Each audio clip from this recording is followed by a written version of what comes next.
আসসালামু আলাইকুম গাইস, কেমন আছেন?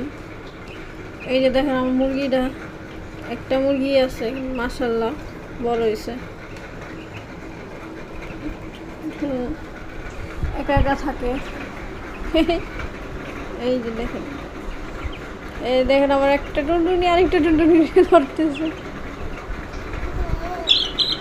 আল্লাহ, ব্যথা পাইব তো। এই ধরে না। এই আইয়া, দেখেন কি করতেছে, দেখেন আমার ছোট মেয়ে।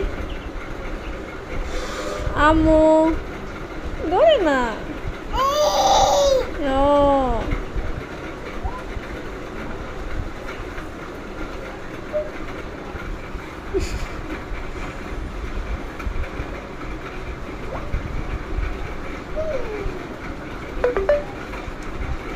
দেখছেন, দুটা মিলে কি সুন্দর খেলে।